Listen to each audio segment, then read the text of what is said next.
as a therapist, I always have to remember we have to harness and harvest the experiences we're given and find the meaning in them. And I think, and for me, the meaning in that suffering was I was almost getting away from this intellectual space of what trauma was and recognize how much we carry it in our bodies.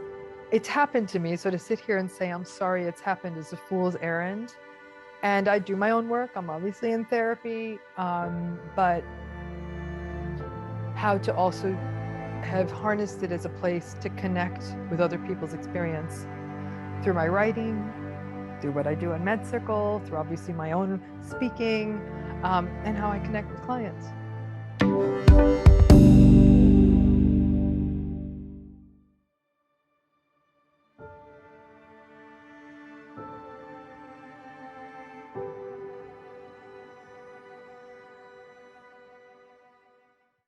You know, the thing that comes to mind for me the most is when my maternal grandmother passed away. She was immensely important to me in my development and upbringing. My parents were both trying to make ends meet when I was very little, and they were both working double jobs. And so truly during that time of pivotal attachment development in those early years, I spent the most time with my maternal grandmother. So I'm very, very attached to her. And when she passed away 6 years ago, it was devastating for me. And even though we had time for preparation, she died of metastasized cancer. It didn't really help once she passed. I remember always feeling very safe in the world, just as long as she was alive, even though she was living in a different country and maybe we haven't talked in weeks. But when she passed away, I just felt really alone. And all of a sudden I had a lot of existential fears and fears that I wasn't going to be okay, you know, and it caused a lot of anxiety, which is really interesting because I have since talked to colleagues and friends, and they have described processing grief as a inciting factor for anxiety. Sometimes people talk more about the sadness that sets in when you're grieving, that people feel depressed sometimes, but didn't really experience that. But I experienced more anxiety. I experienced anxiety about mortality, about death in general, just had a lot of dark thoughts about all of that. And it was really the first time that I ever felt that way. You know, I think I usually am a person that has a very positive outlook, and I always think that things are going to work out. And when my grandmother passed away, it was the first time that I really struggled with that idea and talking about these concepts of existential angst. I think that was the first time that I had to experience that. Were any of the thoughts that you had false thoughts? I'm sure that I had catastrophic thoughts because very soon after my grandmother passed away, I had a bit of a health scare. And it was really hard for me to be rational about the spectrum of things that could be a result of the issue that my doctors raised with me. I just went right to like the worst case scenario. And it was hard for me to take my mind off of the worst case scenario. And I just remember feeling very unsafe in the world. Like, well, I can't really get on board with the fact that like maybe the more positive sides of the outcome would happen, that it would be more likely to be the negative side, you know. And I understood intellectually that that is a thought trap, but it was very hard to talk myself out of it and to utilize some of the coping strategies that we talk about on a frequent basis, Kyle, and I know probably would have helped me to feel better. It was just in some ways irrational, and I was much more leaning into being reactionary in terms of my emotions.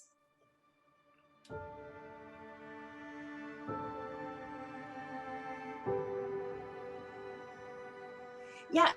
So, you know, I think it can be sometimes really helpful for one of the most important things in my practice that may be a little bit different than some other practices is that when appropriate, I think it's really important for us as clinicians to also self-disclose and to share the human experience of, you know, in my case, anxiety. I learned about intensive short-term dynamic psychotherapy when I was in my residency program. I was in my 30s, and it was mind-blowing to me to start to understand anxiety on a physiological level and start to see these different pieces of anxiety. So striated muscle tension, low back pain, headaches, sweaty palms, sometimes losing my train of thought when I get anxious, and recognizing, check, right? I've got all of these symptoms at different times, and sometimes they affect me more than others. Migraines, when I'm really stressed and dehydrated and haven't had enough sleep, but that the stress component, the anxiety component, I hadn't really correlated to some gut issues that I had had since childhood. Never really made the correlation that some of these symptoms were worse when I was anxious or when I was stressed. And so learning about this physiological manifestation of anxiety was so helpful for me to start to understand when I was feeling anxious or stressed, and to normalize, not only for me, but also for my patients, that there is no one who on a scale of 0 to 10 is at a 0. The joke I always make, right, is that you're either dead or the Buddha if you're at a 0, that we are constantly going through fluctuations of an anxiety level at a 2 to 3 on a great day versus stressed. I have 2 kids, and if we are running late and I have an appointment scheduled and the carpool line is taking forever, right, and my anxiety goes up and I can feel it, and sometimes I might get snippy or I might get short with my kids, and starting to just notice the patterns inside of me help me recognize, oh, I'm anxious right now. And I need to do something to regulate, to pause, and first and foremost, just acknowledging without criticism, without self-attack, I'm anxious, made an enormous difference in my own life, and being able to start to see the areas where this was playing out. I also really, really encourage, whether you are a client, a patient, or a clinician, how important it is to get to know ourselves and start to understand the mechanisms inside of us that can cause severe pathology and dysfunction in our lives versus a little bit of dysfunction, or cause it, because this builds. And in times like over the past year with COVID, right, higher levels of stress at large can put some of us who might have some little levels of dysfunction with anxiety, if we aren't paying attention to it, learning to regulate it, really moving into dysfunction, right? When COVID first started, I was having more insomnia. I was much more irritable with my husband, right? And I was having a lot of stomach upset stuff, and I wasn't taking care of myself and noticing, wow, stress levels are a lot higher and my anxiety symptoms were going up. And I reengaged in therapy myself in order to be able to kind of look at where are the places where I really get hard on myself and my anxiety goes up and I can become more dysfunctional in my own life. And so I can't more highly recommend starting to get to know where your symptoms arise and getting the support and help that you need in order to better understand and manage those symptoms. So for you personally, when was the last time you faced, that anxiety mountain and thought, oh my gosh, even with all of this insight I have, all of this education, all of this experience seems daunting? Yeah, this experience, right, doesn't change just because I intellectually understand it, right? And so it's so important, I think, for my patients to know that I still get sweaty palms. Last week I was teaching internationally and I can start to doubt myself. I was stressed. I hadn't gotten as much sleep as I would normally have liked to get. I was working on the slides and trying to make sure that the presentations were just right. And for me, I know that my pattern when I get anxious, I can start to really attack myself and self-doubt, right? That whole imposter syndrome thing. Even though I've got over a decade of experience, I can start to really attack myself. And I noticed it. I came into the office before starting the presentation that I was giving in this 3-day training. And I could feel my heart was racing. I had sweaty palms and my stomach was really upset. And I was like, okay, I need to take a pause. I had to first just acknowledge what was going on instead of just pushing through. And I remember standing in the bathroom mirror and saying, you cannot be any greater of a teacher or any worse of a teacher than you already are. That you're going to show up exactly as you are. And there may be some things that you can really help people with, help them learn, and other things that we may have to go around again on. And that's okay, because I can't be any different than I am right here in this moment. And if I can give myself permission to be exactly me, having areas of expertise in certain places, and that there may be some questions that really throw me that I don't know the answer to, and that in and of itself could be okay. I could help regulate my anxiety. But absolutely, I still get symptoms where, again, stomach upset, sweaty palms, heart racing. I can feel in complete self-attack mode, right? And the key for me is being able to notice it, to regulate, to see what's going on, and remind myself, right? Often when I'm in this kind of place of self-attack, gosh, you can't be anywhere other than you are, right? What you have to offer is totally enough, and you couldn't offer any more than what you have right here in this moment. And for me, that's an important mantra to keep my self-attack and my anxiety at bay.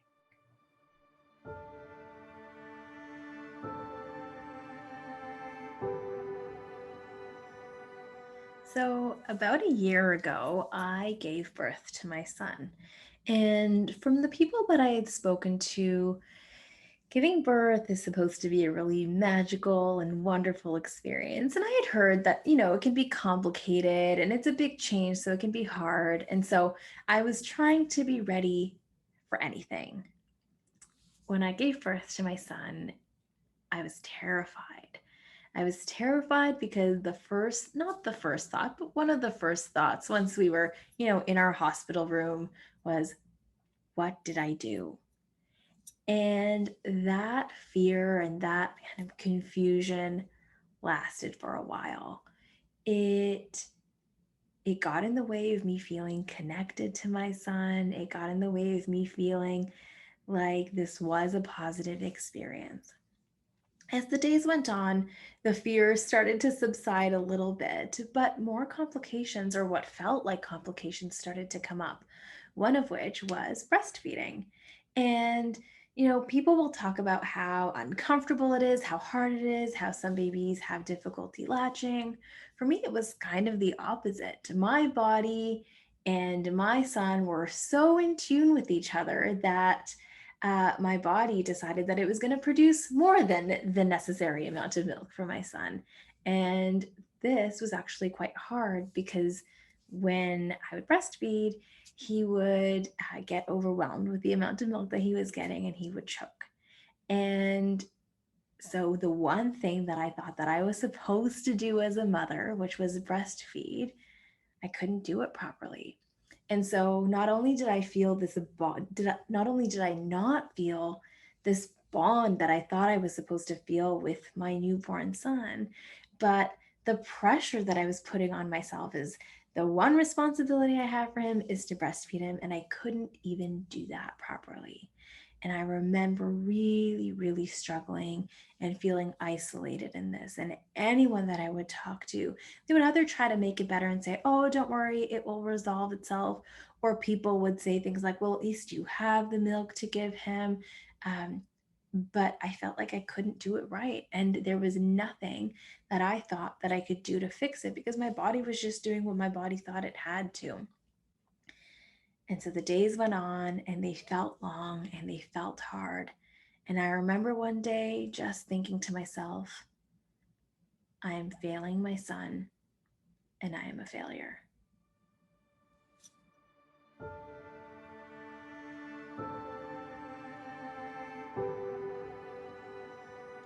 So there was a period when I lost a dear friend who was one of my mentors and just this phenomenal human being who was really there with me from the beginning of my training and mentored me through my starting to medical practices.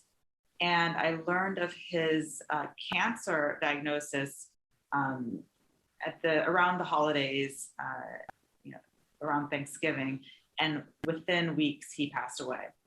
And this was particularly hard for me because not only was he a dear friend and a mentor, He also would use me as the backup doctor for his practice.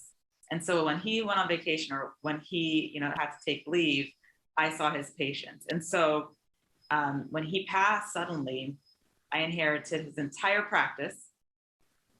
And really, I experienced grief with his patients who had worked with him for years. So it was this collective loss and this collective experience that was shared between myself and my patients. So I think it's a pretty unique story.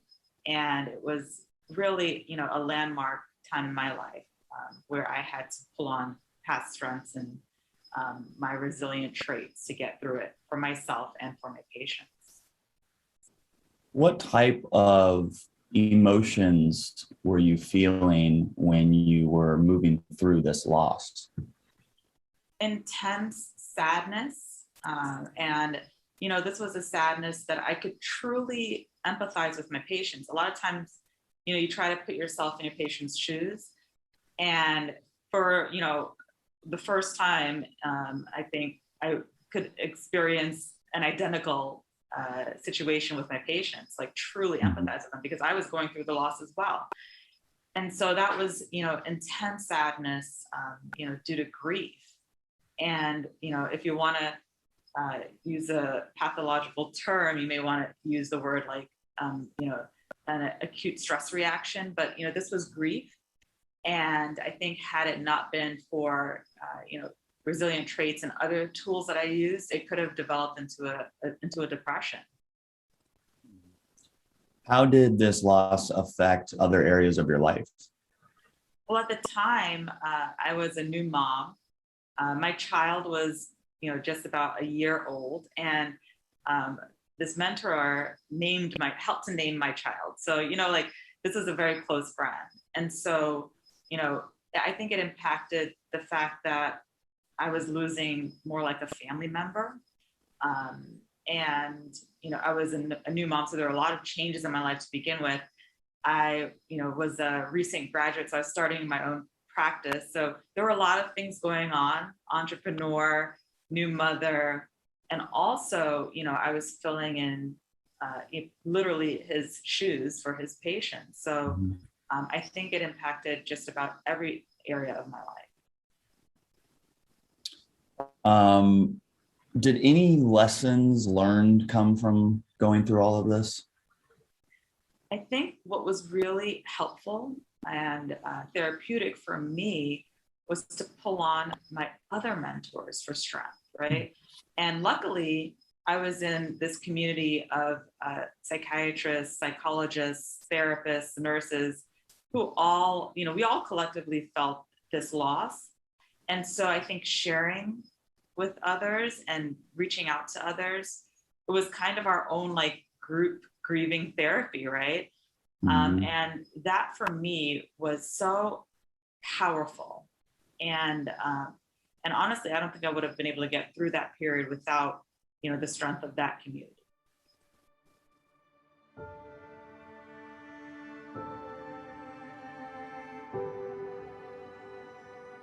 Dr. Ramani, can you share a time where you struggled with your mental health? It's, it's so interesting you asked that. This year has been a unique year for me. And I think that it was as though, so what happened for me this year is I had several really difficult experiences that felt almost traumatic in nature and brought up a lot of sort of old traumatic stuff for me and really destabilized me. And when I thought about it against the context of sort of the diminished bandwidth that being in COVID gave to all of us, some family issues around health issues in my family and other caregiving issues in family, and then the demand of the jobs I was in, and then having to face down these sorts of, again, these traumatizing stressors that clustered pretty much at the beginning of the calendar year, right up to the present time, is, it's one of those things where it was coming at me from all directions. It would be coming to me via email. I was having to work with systems I don't ordinarily work with, like law enforcement and all of that. And it's funny, we talk about PTSD, right? We talk about it. I could give you chapter and verse, the definition from the DSM and from the PCLS and all the things we talk about. But when you lived it and when you felt it, and how I wasn't able to sleep, how I was often distracted, how I was constantly on edge. And I may have talked about this on a MedCircle video, and if I didn't, I'll talk about it here again. Where I really felt it most potently, I was in the grocery store in the midst of multiple of these experiences happening at the same time, and someone was like stacking a shelf or something like that, and they must have dropped a can on a metal shelf, and it made a as you'd expect, a metal on metal kind of thing, and it was loud, and more than anything, it was sudden. I had such a strong reaction. I jumped, I screamed, and I kind of went down to the ground. And people quickly came to my aid. They're like, "Are you okay?" And I was so embarrassed, but I recognized, I was like, that is just plain up, straight up what's called the exaggerated startle reflex, which is part of sort of the hypervigilance and arousal symptomatology of post-traumatic stress. And it led, having these experiences led me to have to even think about an original traumatic experience I had and all of that. The entire experience, it's been incredibly difficult. Like I said, some of it is still going on. So I'm exhausted. There's an exhaustion that's overtaken me in the year 2021, and it is leading me to probably make some quite significant changes in my life. But it created, I've talked about trauma on MedCircle, talk about trauma with my clients. But what was interesting was I talked very openly about my experiences on my YouTube. And my own clients saw it and they said, we've always felt understood by you. Now we really feel understood by you. Because it had happened another time this year, interestingly, Kyle, just me telling you the story. Now I'm remembering it. I was doing a seminar at home. And what had happened was someone had gotten locked out of the house with my daughter. And so she started knocking on a door in a really loud way that had gotten mistakenly locked. But here I am at a live seminar. And I must have looked like I'd seen 1,000 ghosts. Like my face changed so dramatically. And I told the audience, "Could you hold 1 second?" I unlocked the door, I came up, but it was clear that I had been shaken. And I could see in the chat that some of the audience members must have been commenting to that. Somebody I knew was in attendance. And they said to me, and I'm going to get a little teary when I say this.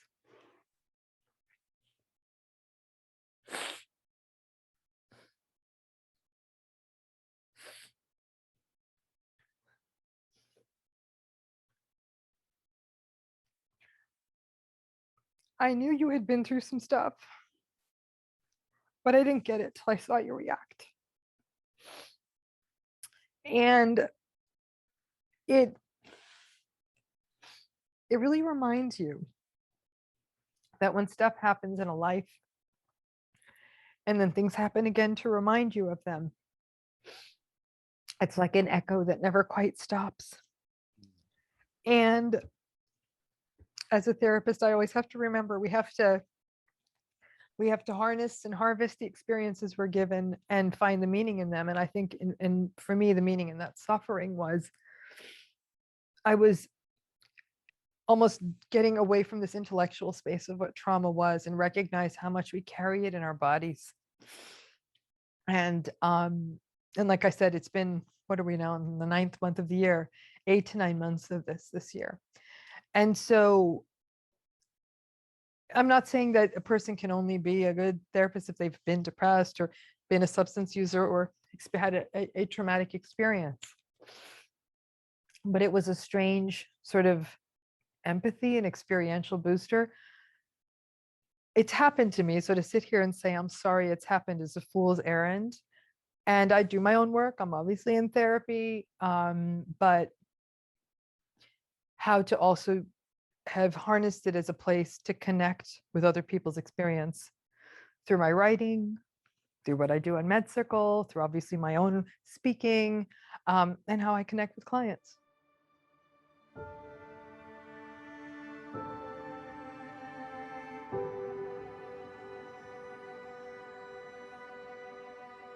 Thanks for watching. Check out the links below for more information on how to access this full series, and subscribe to our YouTube channel to watch new mental health videos every week. Did you like what you heard in this video? If you want to ask a MedCircle doctor a question directly, you can learn how by visiting the links in the description below.